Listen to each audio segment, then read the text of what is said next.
It's New York night on The Masked Singer, and Medusa is back to reclaim her crown for one more week, but will face off against the polar bear and the sushi roll. Let's talk The Masked Singer.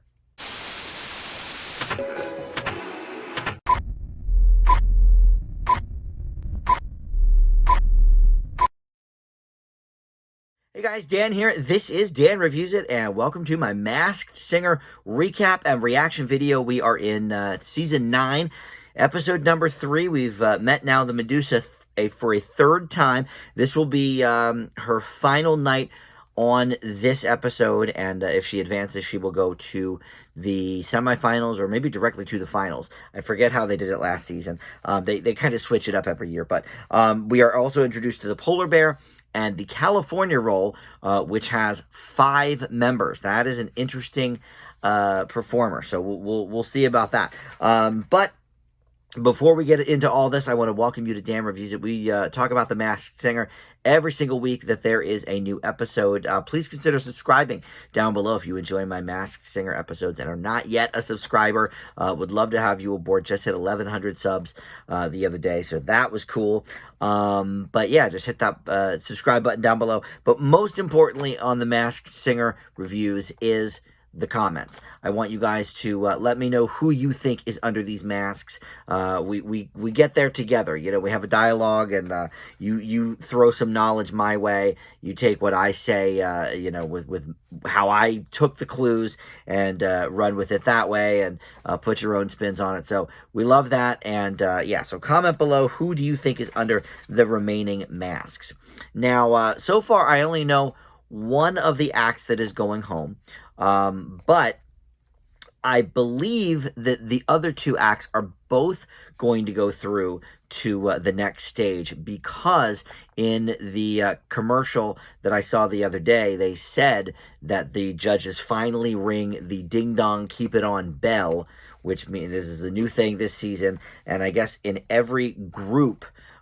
So this is the final week for Group A. Next week, we will meet 3 new contestants for Group B. So whoever moves on won't move on to next week. They will move on to, I guess, the semifinals or whatever.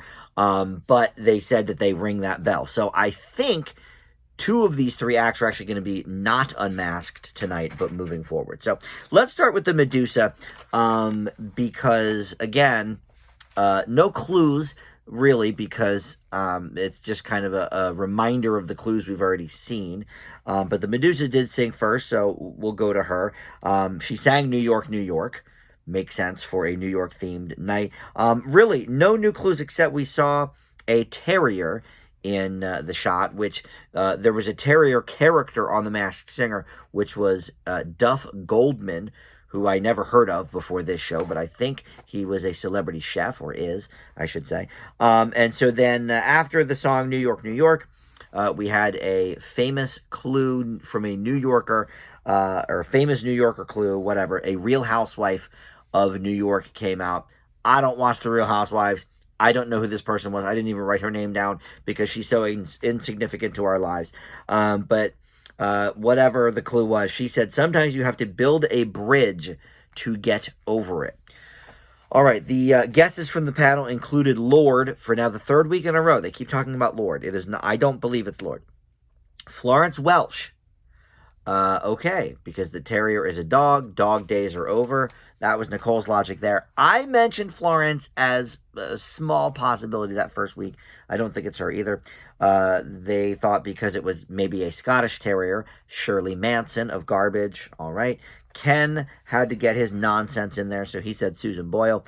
And then Robin thought it could be Kesha, which isn't a terrible guess, I suppose, based on the vocals, but I don't know that the clues match up. So, all right, the 2 that I've been between since the beginning are Fergie and Bishop Briggs.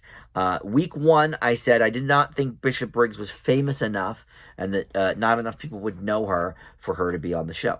But you guys, you know, went with me on the clues with it and said, no, here's why it is Bishop Briggs. A few of you did back me up on my Fergie guess, but after, you know, looking into it a little bit with the comments, after week 2, I did go Bishop Briggs with my guess.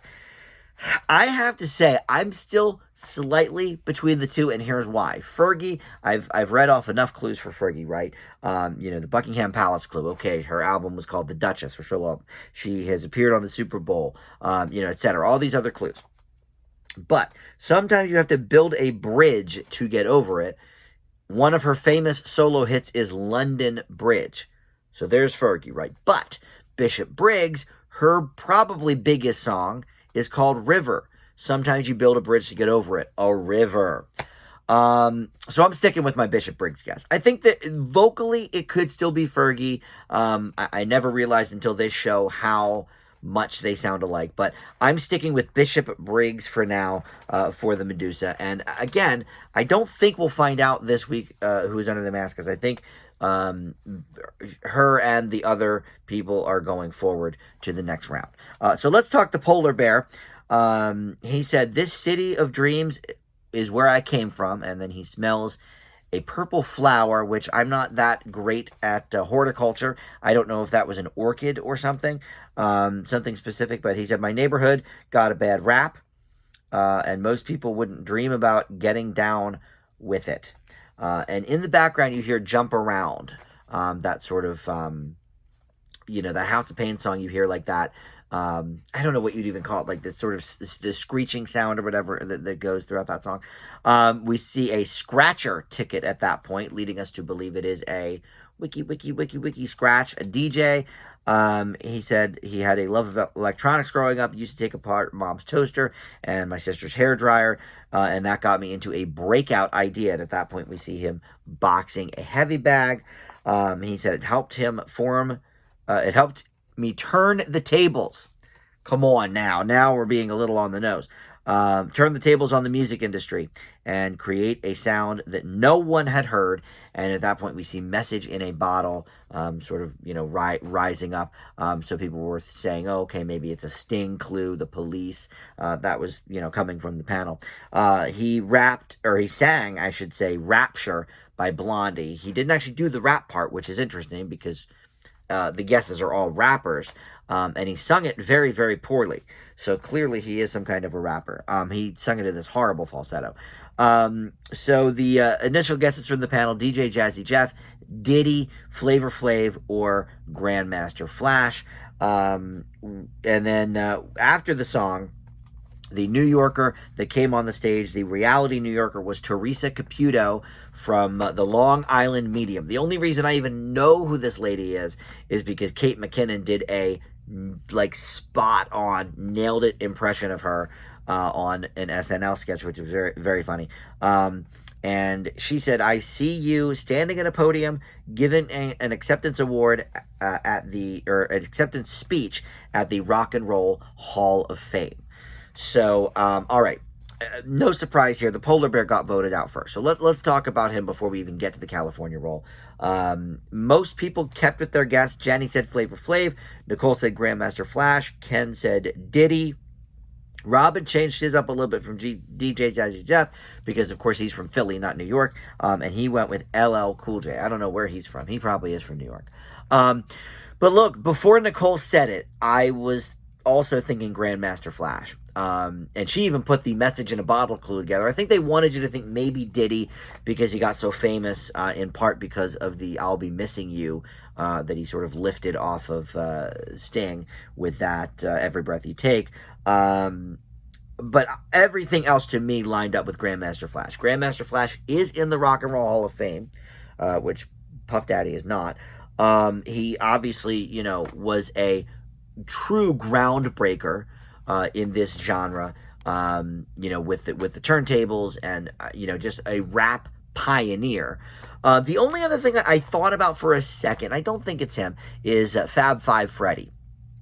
And Fab Five Freddy is mentioned in Blondie's song Rapture, so it would be interesting if he was singing Rapture but not doing the rap part in which Fab Five Freddy is mentioned.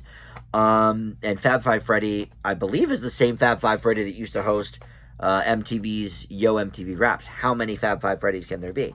But I don't think it's him. I'm going to stick with my Grandmaster Flash Gas. I'm with Nicole on this one. So let's go to the Take It Off and let's see. The singing was so horrible. It has to be someone who is, clearly a rapper, not a singer.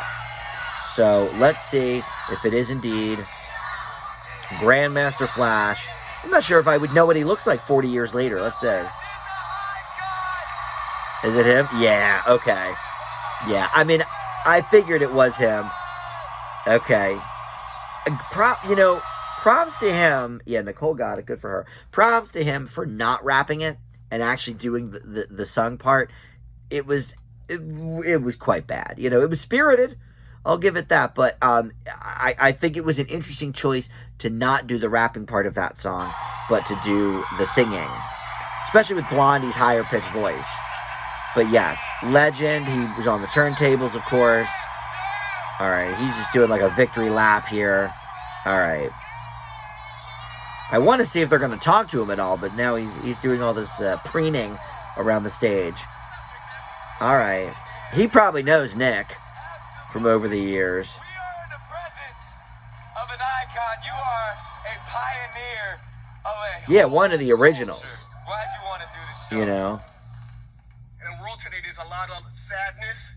And when I seen this show on a rough day I had for business, I was laughing. It actually had me laughing. And I think a lot of people do the show for that reason. It's a great show. It's a crazy world, a lot of bad stuff going on. Let's have a little fun kind of mentality. So, all right, love that. All right, so cool. All right, so let's move on here to the California roll. So these are men and women. There's 5 of these people. And the whole theme of the package was sort of just, California made in the shade stuff. We see a soy sauce bottle, cool shades is what is on like the sunglasses rack. They say, I've already been on Broadway. This entree has many sides. One of them says, just like New York, I never sleep, from DJing all night. We see one of them hold up a book that says group project on it. We see a sign that says spicy mayo cones. They said, eventually we set out west for the gleeful rays. All right, well, so we just had Amber Riley from Glee on last season, so I think the Glee clues are over for now. There was an X, on a map. X marks a spot kind of thing. There was a caricature with a tiger. And they said, we've rubbed shoulders with the greats, from Dolly to Snoop. One of them is married, and I don't know if he's married to one of the other members or not. But we also saw a baseball there. Somebody said, we're the perfect dish. So a few different clues there. And the song they did was Paparazzi by Lady Gaga. And then Pizza Rat came out and gave, somebody in a rat costume came out and gave a clue that said 5 billion and growing. So Robin immediately thought, okay, that must be streams or something on Spotify. Could be views on YouTube as well. It's certainly not album sales. Nobody has sold 5 billion albums, but, probably Spotify streams, right? So, the guesses from the panel included the cast of The Lion King on Broadway, the cast of Pitch Perfect, because they said the perfect dish, High School Musical. Ken thought maybe, it was Zac Efron, Vanessa Hudgens, and all the others. But I think it was this Jenny? I think it was Jenny. I was going to say, is it Nicole again that got what I was thinking? I think I think it was Nicole, actually, that said this. Pentatonics. Or no, maybe, whatever. It doesn't matter, but I think it was Jenny that said it, because I think Nicole said Pitch Perfect. Pentatonics was my initial guess when there was 5 of them, and some were boys, some were girls. Men and women, we say in 2023. I don't know why I said boys and girls. But anyway, I was also thinking for a split second, based on the package, I thought for a second, maybe it's the Fools from Jersey Shore. But then when they said about going out to California, I'm like, all right, well, they never did that. And then I was thinking the X on the map is for Pentatonics, because there's an X at the end of their name. I don't know really any of their song titles or anything. I actually have seen these guys perform. They opened for Kelly Clarkson when I saw her, which, if you ever get to see Kelly Clarkson, that is a show. But yeah, so I'm with the Pentatonics on this one. That is my guess. But here's the thing: I'm gonna watch the rest of the episode here and see about the battle royale and all of that. But my guess is that nobody is getting unmasked tonight. They're gonna ring the ding dong, keep it on bell, and we will see both Medusa and the California Roll in a subsequent episode. So we will see if that's true. If it is, we already have my guesses in, and we'll call it a day there. As predicted, both contestants will stay on until the next time we see them, which Nick said will be the quarterfinals. So there's going to be quarterfinals, I guess semifinals, and then finals, which makes sense because I guess the way they did it last time when we didn't have the ding dong keep it on bell, you just automatically went to, I think there was a semifinal still and then a final, but in any event, we're going to have a quarterfinal this time because there's going to be slightly more contestants in the mix. But before that happened, they did all make final guesses for who was under the mask, because basically they were doing the take it off when they decided to ring the bell. Obviously it's all staged, but in any case, I this is why I don't watch movie previews. I don't like to watch, commercials for upcoming shows. That might have been, a little more intense moment if the ad I saw the other day didn't say, oh, well, they ring the take it off bell or keep it on bell, whatever.